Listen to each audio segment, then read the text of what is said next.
والصلاة والسلام على رسول الله أما بعد فأعوذ بالله من الشيطان الرجيم بسم الله الرحمن الرحيم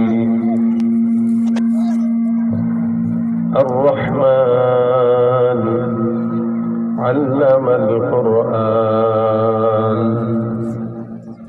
صدق الله مولانا العظيم وقال النبي صلى الله عليه وسلم طلب العلم فريضة على كل مسلم أو كما قال عليه الصلاة والسلام সকল দরুদ শরীফ পড়ি اللهم صل على محمد وعلى آل محمد كما صليت على إبراهيم وعلى آل إبراهيم إنك حميد مجيد اللهم بارك على محمد وعلى آل محمد كما باركت على إبراهيم وعلى آل إبراهيم إنك حميد مجيد الحمد لله دار العلوم نور القرآن সদর মাদ্রাসার বার্ষিক ওয়াজ মাহফিলের আজকের দিন প্রিয় ইসলামী ভাইরা আল্লাহ পাকের দরবারে লাখো কোটি শুকরিয়া যে রব্বে কারীম এই দ্বীনি মজমায় আমাদেরকে একত্রিত হয়ে বসার তৌফিক দান করেছেন। সকলে বলি আলহামদুলিল্লাহ। এটা একটা মাদ্রাসা। মাদ্রাসা মানে যেখানে দ্বীন শিক্ষা করানো হয়, যেখানে কোরআন হাদিসের শিক্ষা অর্জন দেওয়া হয়, অর্জন করানো হয়, যেখানে আল্লাহ রসুলের দ্বীন শিখানো হয়। দুনিয়াতে শিক্ষা ব্যবস্থা আছে দুইটা, একটা দ্বীনি একটা দুনিয়াবি। দুনিয়াবি শিক্ষা ব্যবস্থার দ্বারা মানুষ দুনিয়ার জ্ঞান জানে, দুনিয়াবি শিক্ষা অর্জন করে মানুষ দুনিয়ার কল্যাণ আনে, আর আখিরাতের শিক্ষা অর্জন করে মানুষ আখিরাতের জ্ঞান জানে এবং আখিরাতের কল্যাণ নিয়ে আসে। দ্বীনের সাথে দ্বীনের সম্পর্ক, দুনিয়ার সাথে দুনিয়ার সম্পর্ক। তবে কখনো কখনো দ্বীন শিখার মাধ্যমে ওই দ্বীন দিয়ে দুনিয়ার কল্যাণও হয়, যদি কেউ চেষ্টা করে, করতে নিয়ত করে, করতে পারবে। কিন্তু দুনিয়া দিয়া কখনোই দ্বীনের কল্যাণ হয় না। দুনিয়া এটা আলাদা জিনিস, দ্বীন এটা আলাদা বিষয়। আল্লাহ পাক এই দুনিয়া সৃষ্টি করার পর মানুষকে জীবন বিধান কি হবে এটা আল্লাহ পাক রব্বুল আলামিন বান্দাকে দিয়েছেন। আমরা যারা মুসলমান হিসেবে আছি, আমাদের একমাত্র জীবন বিধান হচ্ছে ইসলাম, যেটা আল্লাহ পাকের কাছে সবচাইতে দামি। আপনারা কি বলেন? ইসলাম ছাড়া অন্য কোনো কিছু আল্লাহ পাকের কাছে দামি আছে? যত ধর্ম হোক, যত ধর্ম এই দুনিয়াতে আছে, প্রত্যেকটা ধর্ম যার যার জায়গায় তার কাছে অনেক দামি। কিন্তু ইসলাম ধর্ম আপনার কাছে দামি হোক না দামি হোক, আল্লাহ পাকের কাছে এটাই মনোনীত ধর্ম, ঠিক কিনা? ইসলাম যারা মানবে এদের জন্য আল্লাহ পাক জীবন বিধান দিয়েছেন কোরআন। এই কোরআনটা আমাদের প্রত্যেকের শিক্ষা অর্জন করা, এটাকেও আল্লাহ পাক ফরজ বলে দিয়েছেন। নবী করিম সাল্লাল্লাহু আলাইহি ওয়াসাল্লাম এটাকে ফরজ করে দিয়েছেন। তার মানে এই কোরআন প্রত্যেকটা মুমিন মুসলমান নরনারীর শিক্ষা অর্জন করা ফরজ, জরুরি। এখন কোরআন শিখতে গেলে মাদ্রাসায় আসতে হয়, টুপি পড়তে হয়, পাগড়ি লাগাতে হয়। অনেকের এটা সহ্য হয় না, যার কারণে কোরআনওয়ালা ইসলামওয়ালা প্রেমিকদেরকে অনেকেই, সুন্নতওয়ালাদেরকে অনেকেই জঙ্গি বলে, মৌলবাদ বলে টিটকারি করে। কিন্তু যারা টিটকারি করে, মৌলবাদ বলে, জঙ্গিবাদ বলে, চিন্তা করে না আমার বাবার বিয়েটাও এই মৌলবাদেই দিছে। যদি দুনিয়াতে কোনো আলেম টুপি পড়ার কারণে, ইলম অর্জনের কারণে খারাপ হয়, আমার বাবার বিয়েটাও তো সে পড়াইলো, তার মানে তার বিয়েটাও ছিল 2 নাম্বার। এই কারণে তারাও যারও সন্তান হয়ে গেছে, এটা তার নিজেরও বুঝ নাই। এই জন্য কখনো ইসলামওয়ালা, কোরআনওয়ালা, সুন্নতওয়ালা মানুষদেরকে কটূক্তি করে জঙ্গি বলার দুঃসাহস করবেন না। আজকে সারা দেশে আমাদেরকে জঙ্গি তারাই বলে যারা জঙ্গিবাদী করে বেড়ায়, সন্ত্রাস আমাদেরকে তারাই বলে যারা সন্ত্রাসী কার্যক্রম করে বেড়ায়। আলহামদুলিল্লাহ, সন্ত্রাস, স্বৈরাচার, অন্যায় বিচার যারা করে এদের ঠাঁই কোনোদিন দেশে হবে না, বিশ্বে হবে না। এটা আল্লাহ পাক একটার পর একটার প্রমাণ গোটা বিশ্বের মুসলমানদেরকে দেখিয়ে দিচ্ছে।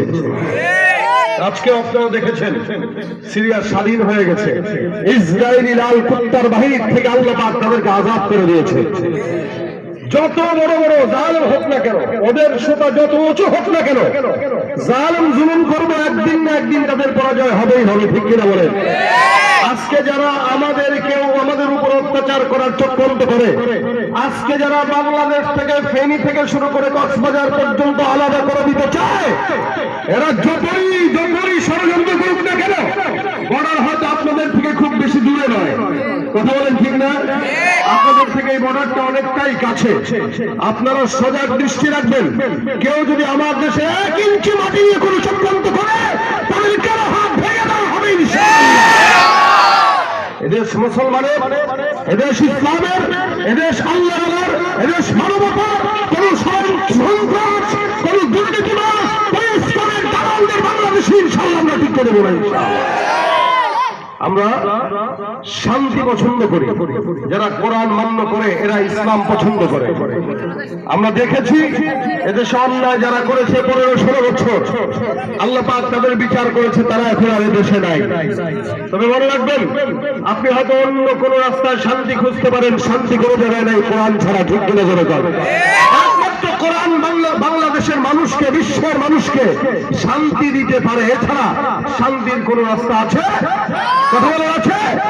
এখানে লড়াই করা লাগবে তো করবো ইসলামের জন্য, লড়াই করা লাগবে তো করবো কোরআনের জন্য, লড়াই করা লাগবে তো করবো টুপির জন্য, সুন্নতের জন্য, দেশের জন্য। 4 মাস আগে যারা শাহাদাত বরণ করেছিল, দেশের জন্য যদি 1000 শাহাদাত বরণ করে, ইমানের জন্য 1 লক্ষ শাহাদাত বরণ করবে ইনশাআল্লাহ। আমরা ভয় পাই কাকে? বলেন, কথা বলেন, কাকে কাকে ভয় পাই? আল্লাহ ছাড়া আমাদের আর কারো ভয় অন্তরের ভিতরে আছে?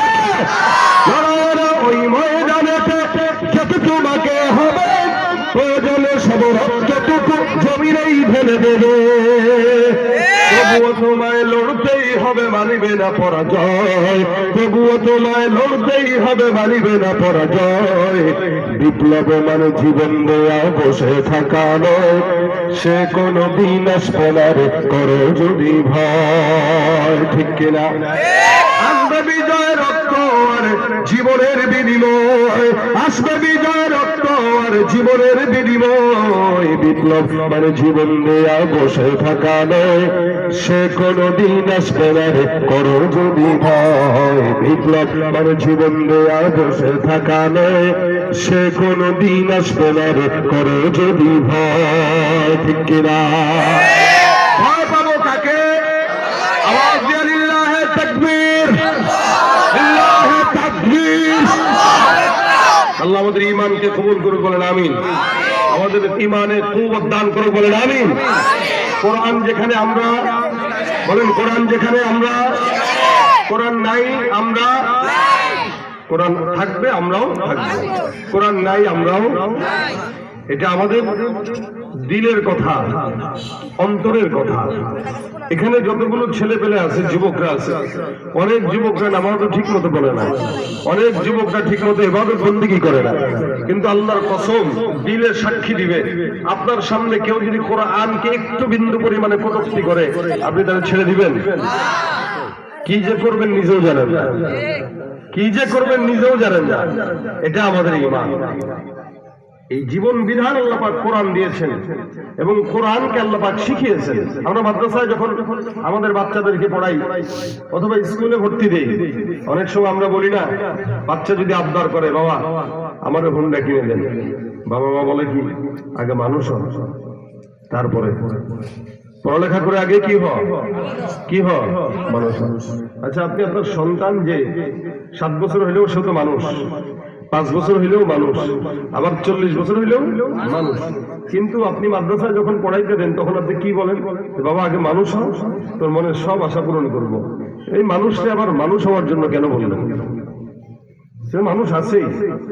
তার মানে বোঝা গেল কোরআনের জ্ঞান না থাকলে মানুষ প্রকৃত মানুষ হতে পারে না। কথা বলে না? কথা বুঝতেছেন তো? ইনশাআল্লাহ কোরআনের জ্ঞান ছাড়া মানুষ প্রকৃত মানুষ হতে। এই জন্য আল্লাহ পাক আগেই বান্দাকে বানানোর আগে পড়ার কথা বললেন। আল্লাহ বলছেন সর্বপ্রথম আয়াত, ইকরা বিসমি রাব্বিকাল্লাযী খালাক। আল্লাহ পাক বলেন পড়েন আপনার প্রভুর নামে যিনি সব সৃষ্টি করেছেন। এখানে আমার আল্লাহ পাক রব্বুল আলামিন পড়ার কথা আগে বললেন। আল্লাহ পাক বলেন আর রহমান আল্লামাল কুরআন খালাকাল ইনসান। এখানে আল্লাহ পাক কোরআন শিখানোর কথা আগে বললেন, তারপরে মানুষ সৃষ্টি করেছেন এই কথা বললেন। তার মানে বোঝা গেল একটা মানুষ দুনিয়াতে আগে আসলেই তাকে মানুষ বলা যায় না। একটা মানুষ দুনিয়াতে বয়স বেশি হইলেই মানুষ বলা যায় না। যার মধ্যে কোরআনের জ্ঞান থাকবে ওই বান্দাটা 8 বছরের হইলেও ওই বান্দাটাই মানুষ। কোরআনের জ্ঞানের কারণে আল্লাহ পাক বান্দাকে মানুষ বানায়, পরিপূর্ণ মানুষ রূপে গ্রহণ করেন। কারণ আল্লাহ পাক রব্বুল আলামিন বলেন মানুষের মধ্যে একদল থাকবে যারা নিজেরা নিজেদেরকে মুমিন বলে সাব্যস্ত করবে, কিন্তু কোরআনের একটা জ্ঞানও থাকবে না। আমাদের এই দেশে অনেক নেতা কর্মীরা আছে যারা নাকি দুনিয়ার মধ্যে বসবাস করে, রাজনীতি করে, চুরি চামারি দুর্নীতি এমন কোনো কাজ নাই, করে না। বিসমিল্লাহ পড়তে বলবেন দাঁত ভেঙে যাবে। সূরা ফাতিহা সুন্দর করে পড়তে জানে না, আছে না নাই? সূরা ফাতিহা জানে না, ফিল জানে না, নাস জানে না, মাউন জানে না, ফালাক জানে না। একটা সূরা পড়ে না, স্টেজে উঠে বক্তব্য দিতে গেলে কয় আউযু বিল্লাহি মিনাশ শাইতানির রাজিম বিসমিল্লাহির রহমানির রহিম।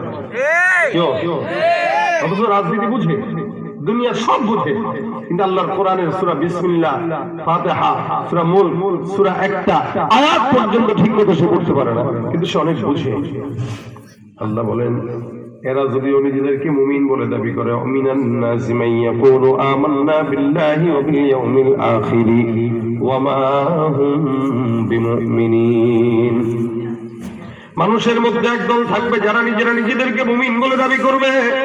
আমার আল্লাহ পাক ডাক দিয়া বলেন এরা যদিও নিজেকে মুমিন বলে দাবি করলো, আমি আল্লাহ পাক ঘোষণা করলাম এরা মুমিন নয়। আল্লাহ পাক ডাক দিয়া বলেন যতই বলুক না কেন আমরা ঈমানদার। আল্লাহ পাক বলেন এরা মুমিন নয়, এরা হলো বেঈমান, এরা হলো মুনাফিক। কারণ এদের হালত হলো গরু ছাগলের মতো, বরং তার চাইতেও খারাপ। এদের কান আছে কিন্তু এরা শুনে না। লাহুম কুলুবুল লা ইয়াফকাহুনা বিহা ওয়া লাহুম আ'য়ুনুন লা ইবসিরুনা বিহা ওয়া লাহুম আযানুন লা ইয়াসমাউনা বিহা উলাইকা কাল্লাম বাল হুম আযাল উলাইকা হুমুল গাফিলুন। আমার আল্লাহ পাক ডাক দিয়া বলে একদল বান্দা থাকবে যারা নিজেরা নিজেদেরকে অনেক বড় দামি মনে করবে। আমি আল্লাহ পাক তাদের জন্য বলছি এদের অন্তর আছে কিন্তু বুঝে না, এদের কর্ণ আছে শুনে না, এদের চক্ষু আছে দেখে না।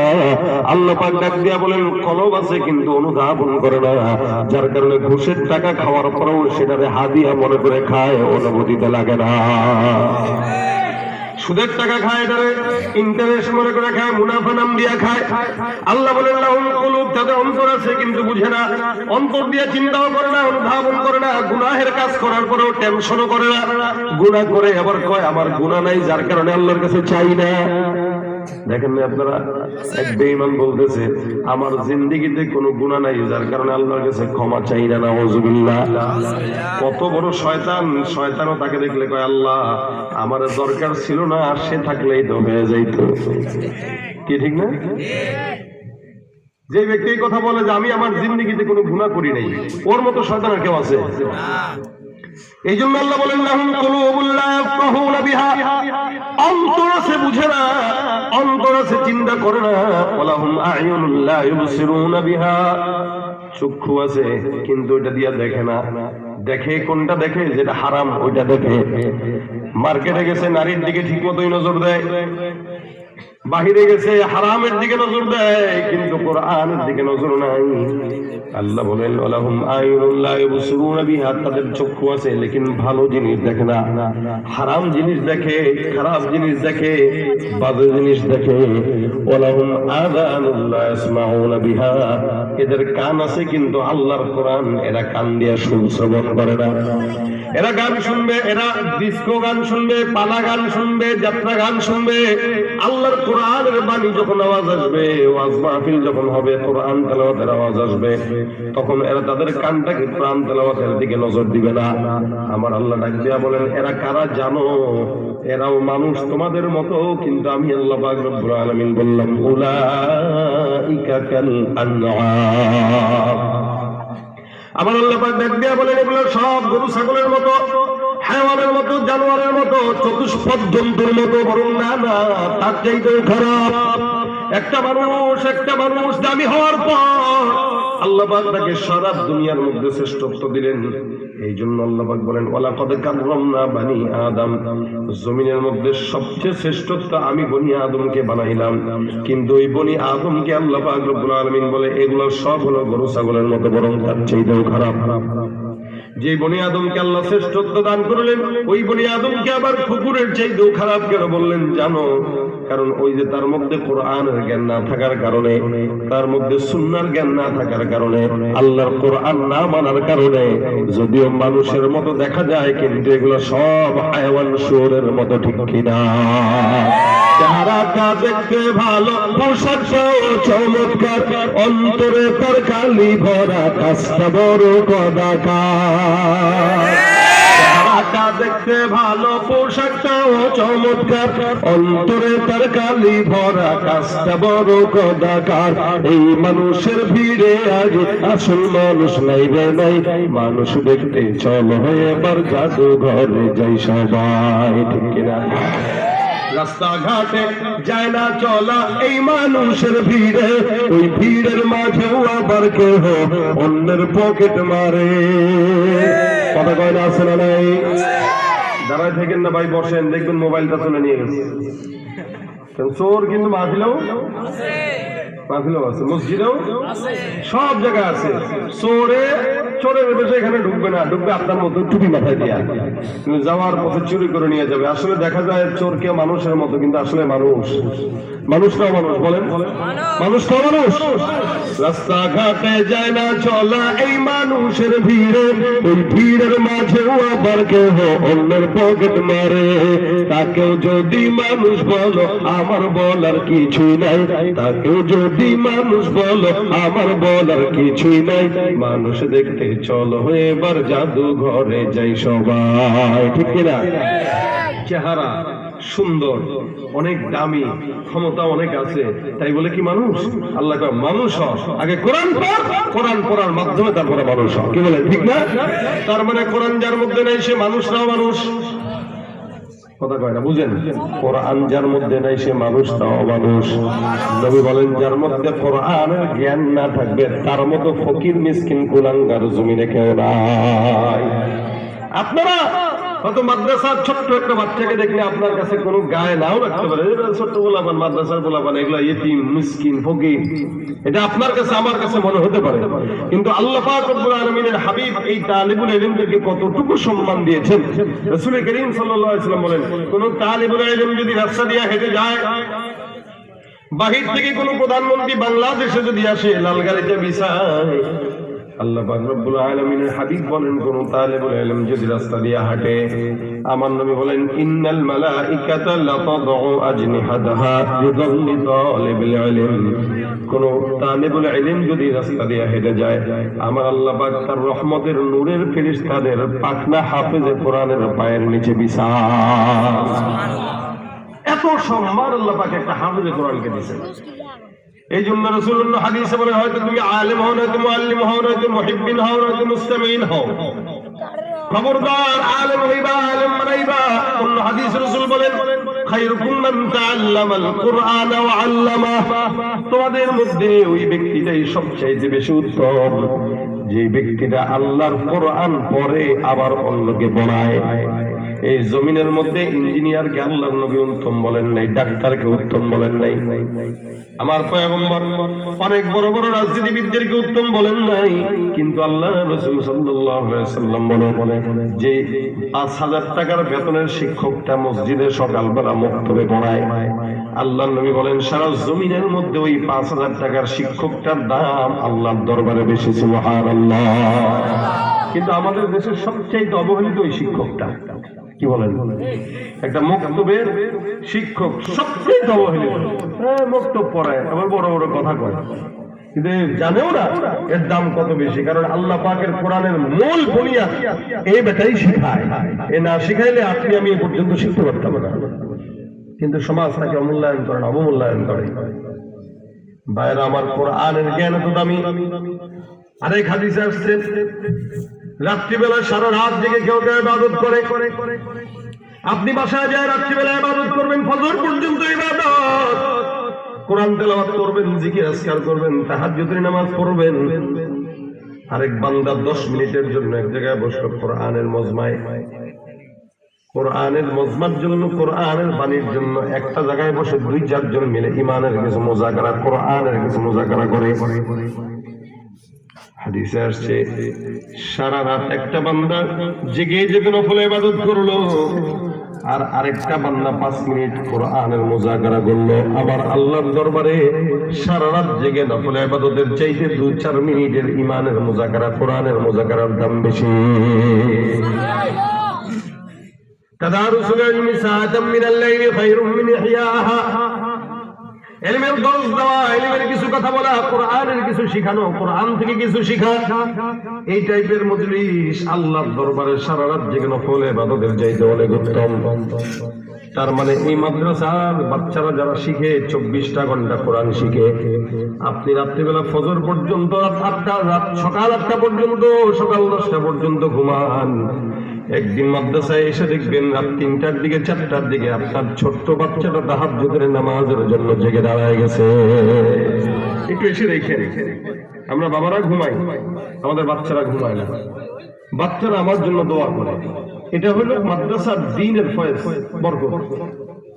শুধু তাই না, নবী করিম সাল্লাল্লাহু আলাইহি ওয়াসাল্লামের সঙ্গে রওজার সঙ্গে মাদ্রাসার একটা সম্পর্ক আছে। কারণ এই মাদ্রাসায় ক্বালা রাসূলুল্লাহ পড়ানো হয়। আল্লাহ নবী ডাক দেয়া বলেন, এই কারণে তোমরা আলেম হও, মুআল্লিম হও, নয়তো আলেমদের থেকে কোরআনের কথা শোনো, নয়তো মুহিব্বিন হও, ভালোবাসবা। কারণ আল্লাহর দরবারে বলতে পারবা, উহিব্বুস সালিহিন ওয়া লাস্তু মিনহুম লাআল্লাল্লাহা ইয়ারযুকুনি সালাহা। আল্লাহ আমাকে তুমি সালেহিনদের সঙ্গে জান্নাত দিয়া দাও। কারণ আমি দুনিয়ার জমিনে আলেম হতে পারি নাই, আলেম না হতে পারলেও আলেমদের সঙ্গে থাকলাম, আলেমদের সঙ্গে উঠা বসা করছি।